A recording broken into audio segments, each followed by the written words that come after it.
Everyone, welcome to Arpita Sharma classes. I am Preeti Singh, your educator, and today we will be studying political parties for your upcoming UPSC prelim examination. The PDF of this lecture will be uploaded on our Telegram channel Simplifying UPSC with Ease, and the link is given below in the description box. So before we begin, here is a small announcement, dear students. You can stay updated for UPSC CSE by joining or subscribing to Telegram channel of Unacademy now. Join Unacademy 2 Telegram channels, Unacademy Articulates and Unacademy Kurshevi to get all the updates and notes at one place. Now question arises, what are the benefits for UPSC CSE aspirants? There are a lot of benefits such as you will be getting free live classes notification, also free PDFs and study materials, daily YouTube sessions updates and notification, free test series updates and UPSC CSE special event updates. The link to the channel is given below in the description box. You can join. Now coming towards our topic, that is political parties. We will be studying its meaning, types and political system in India. First of all, let us understand what do you mean by political parties. अगर simple में political parties का मतलब बताऊं तो एक voluntary association है, या आप बोल सकते हैं क्या कि जब बहुत से ग्रुप के लोग मिलकर एक ऑर्गेनाइजेशन और एक ग्रुप बना लेते हैं जहाँ पे वो सभी अपने सेम पॉलिटिकल व्यूज शेयर करते हैं, और उनका मेन मकसद क्या होता है कि प्रमोटिंग पॉलिटिकल और प्रमोटिंग नेशनल इंटरेस्ट। मतलब वो तो कॉन्स्टिट्यूशनल मीन्स से, जैसे कि आप सपोज किसी इलेक्शन होता है तो इलेक्शन किसके लिए होता है, ताकि जो भी पॉलिटिकल पार्टीज हैं वो कुछ काम करे और कुछ ऐसा करे जो लोग हैं वहाँ के जो सिटीजन्स हैं वो अपने रिप्रेजेंटेटिव को चूज़ करे और वो नेशनल इंटरेस्ट के बारे में सोचे, उसको प्रमोट करने के बारे में सोचे, लोगों के वेलफेयर के बारे में सोचे, और जो भी हमारे यहाँ के हमारे इंडियन कॉन्स्टिट्यूशन में जो चीज़ भी दी हुई है उसको फॉलो करे और उसी रूल्स को मानते हुए चले। तो सिंपली अगर पॉलिटिकल पार्टीज का मतलब बताऊँ मैं तो एक ये ग्रुप है इंडिविजुअल्स का जहाँ पे सारे जो लोग होते हैं सेम पॉलिटिकल व्यू शेयर करते हैं और हमेशा कॉन्स्टिट्यूशनल मीन्स से वो यही पॉलिटिकल पावर है उसको पाना चाहते हैं ताकि वो प्रमोट कर सके नेशनल इंटरेस्ट को। अब बात आता है कि पॉलिटिकल पार्टीज पूरे डेमोक्रेटिक स्टेट्स में कितने टाइप्स की होती है। तो आजकल मॉडर्न डेमोक्रेटिक स्टेट्स में जो पॉलिटिकल पार्टीज हैं वो 4 भागों में और 4 टाइप्स में डिवाइड है। पहला है रिएक्शनरी पार्टीज, दूसरा है कंजर्वेटिव पार्टीज एंड तीसरा है liberal parties and final last है जो हमारा रेडिकल पार्टीज। तो ये सारी जो पार्टीज है आप एक से इसको सारे को याद कर सकते हैं। अगर आपसे मैं बात करती हूँ रिएक्शनरी पार्टी में तो इनका मकसद बेसिकली क्या है, जो पुराना सोशल इकोनॉमिक और पॉलिटिकल इंस्टीट्यूशन है उसको वो लोग क्लाइम करते हुए चाहते हैं कि उसमें थोड़ा डेवलपमेंट हो, और उनका मकसद अमत socio economic and political institution तक ही होता है। वही जो कंजर्वेटिव पार्टी है वो क्या चाहते हैं, जो प्रेजेंट में चल रहा है वही चलता रहे, वो आगे फ्यूचर के बारे में नहीं सोचते हैं, पास्ट के बारे में नहीं चाहते, और वो नहीं चाहते हैं कि जो प्रेजेंट में हो रहा है उसमें कुछ सुझाव आए या जो भी है बस उसको उसी बात को मान के चलते हैं कि अभी यहाँ पे जो हो रहा है उसी को हम लोग मान के चल सके। दैट्स वाई उनको एक कंजर्वेटिव पार्टी बोलते हैं। तीसरा जो होता है लिबरल पार्टीज। इनका मकसद क्या होता है कि जो भी एग्जिस्टिंग इंस्टीट्यूशन है जो भी एग्जिस्ट कर रही है उसमें कुछ रिफॉर्म लाना, मीन्स उसमें कुछ चेंज लाना टाइम टू टाइम। मीन्स अभी प्रेजेंट टाइम है बट अगेन ऐसा भी हो सकता है कि जो अभी इंस्टीट्यूशन एग्जिस्ट कर रही है उसमें कुछ कमियां हो पास्ट को लेके जो बनी हुई है। तो उनका मकसद क्या है कि वो जो पास्ट में था या अभी एग्जिस्ट कर रहा है उसमें कुछ रिफॉर्म लाया जाए, वो बस रिफॉर्म चाहते हैं।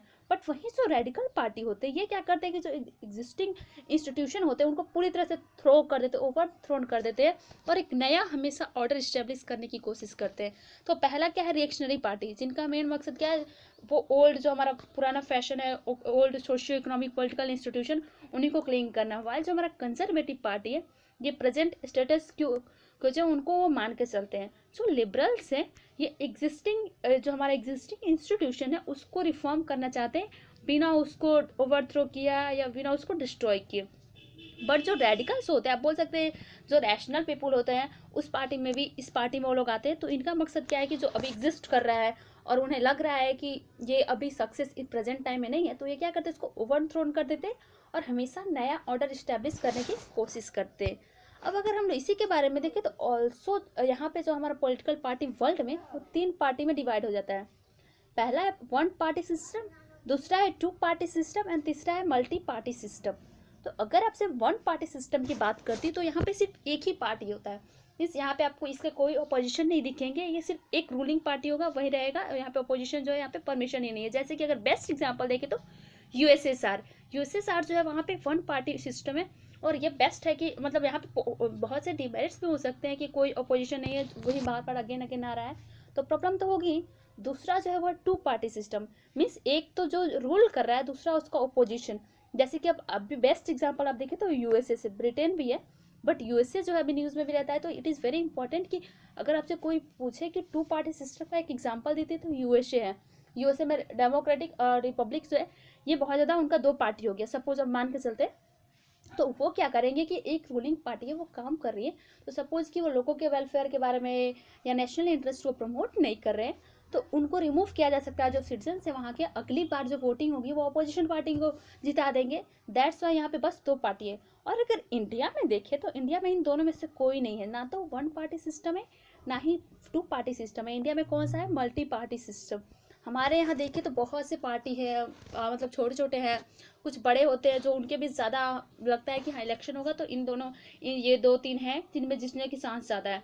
बट और भी बहुत से जो चाहता है अपनी पार्टी फॉर्म कर लेता है इंडिया में। दैट्स यहाँ पे बहुत से पॉलिटिकल पार्टी होते हैं अलग, और भी बहुत से देश है जो मल्टी पार्टी सिस्टम को फॉलो करते हैं, जैसे फ्रांस, स्विट्जरलैंड एंड इटली।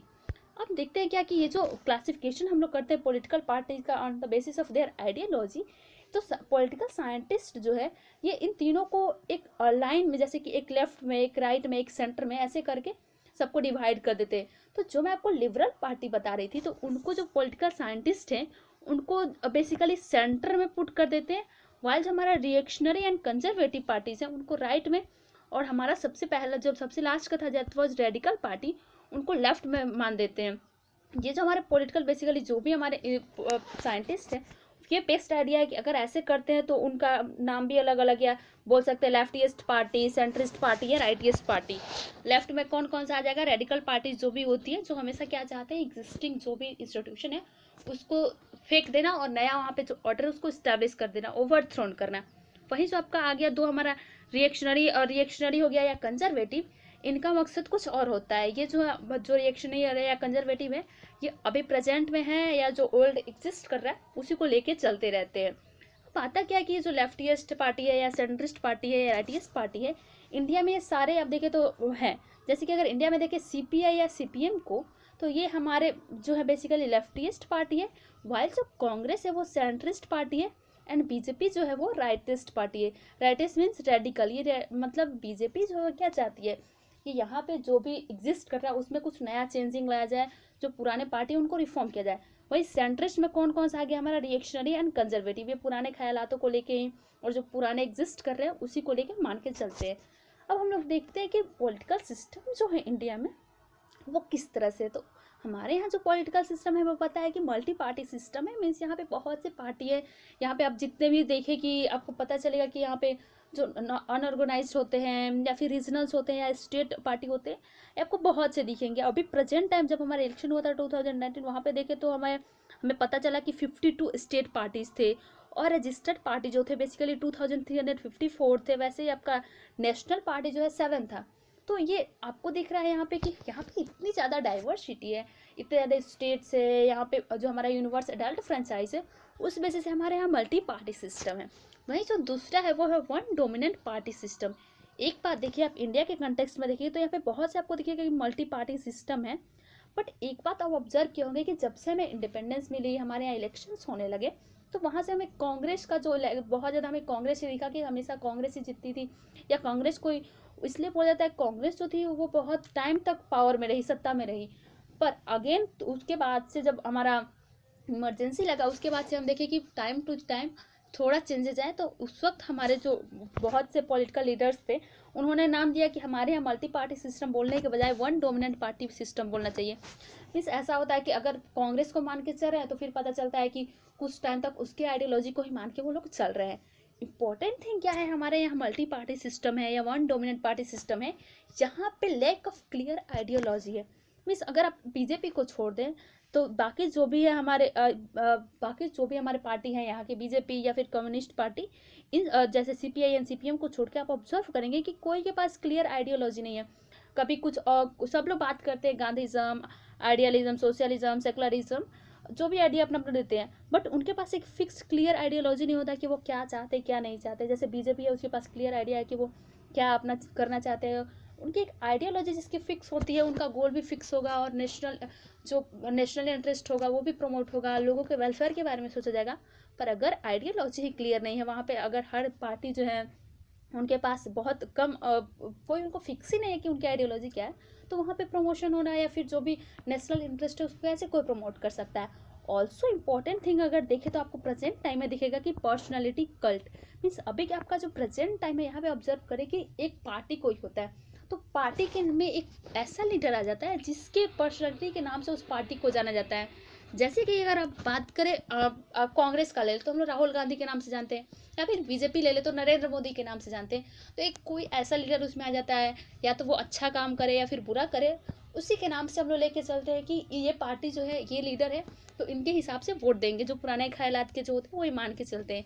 उसी की वजह से जो हमारा पर्सनालिटी कल्ट होता है, तो यहाँ पे एक और चीज़ वही होता है क्या है कि जो भी वोटिंग होती है, जो भी पार्टी यहाँ पे क्रिएट होता है वो ट्रेडिशनल फैक्टर्स पे क्रिएट होता है, जैसे कि हमारा कास्ट रिलीजन ये जो सारी चीज़ें हैं, या रीजनल बेसिस पे, इस बेसिस पे लोग अपना पार्टी चुनते हैं कि हम इस पार्टी को वोट देंगे ताकि क्योंकि वो मेरे रिलीजन के हैं। तो ये बहुत बड़ा इशू है, हमें अभी मॉडर्न टाइम में चल रहा है, तो मॉडर्न थिंकिंग करनी चाहिए कि हमें क्या करना है क्या नहीं करना है।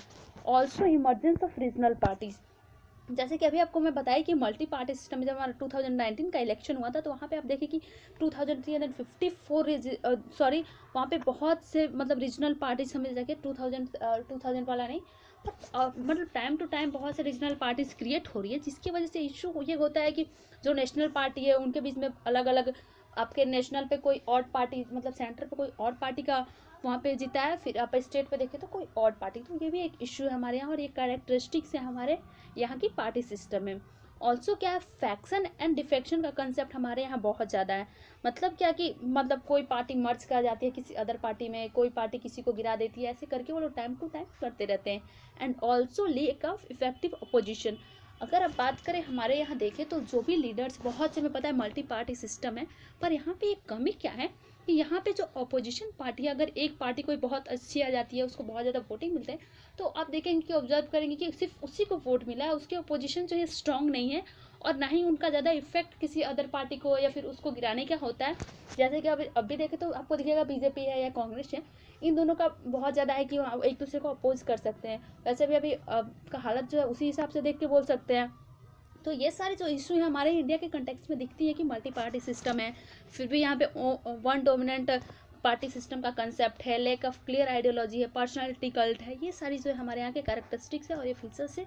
और ऑल्सो अगर आप देखें यहाँ पे हमारे यहाँ जब पॉलिटिकल पार्टी फॉर्म हुई, तो आप ऑब्जर्व करेंगे कि जब हमारा नेशनल पार्टी जब फर्स्ट टाइम इलेक्शन हुआ था 1952 में, तो उस वक्त 14 पॉलिटिकल पार्टीज बनी थी और पूरी टोटल कितनी थी 39। अभी आप लेके लास्ट में दैट इज इन 2019, वहाँ पे आपको दिखा कि 7 नेशनल पार्टी है एंड 52 जो है पार्टीज है हमारे पूरे इंडिया की। तो ये हमारा एक scenario that is not important to remember, but it is also important to remember कि कौन से जो भी हमारे नेशनल पार्टीज है उनके सिंपल क्या है। जैसे बीएसपी देखे तो उसका जो सिंपल है वो है एलिफेंट, बीजेपी का सिंपल है लोटस, वैसे ही आपके जितने भी यहाँ पे दिए हुए हैं ये सारे बेसिकली नेशनल पार्टी और इन सबके सिंबल्स यहाँ पे दिए हुए हैं। ये इंपॉर्टेंट है कि कितने टाइम्स कितने सेकंड इलेक्शन हुआ या थर्ड इलेक्शन हुआ, तो उस वक्त कितने नेशनल पार्टीज थे, पहला और last, that is important, that's all. And यहाँ पे ये सबके सिंबल्स याद रखना जरूरी है। हमें पता है कि बीजेपी का हमें पता है, कांग्रेस का पता है, और भी जो थोड़े बहुत पता है, तो आप यहाँ पे देखेंगे तो आपको सारे याद हो जाएंगे। So this is about political parties. I hope you all guys understand. Don't forget to like share and subscribe our channel.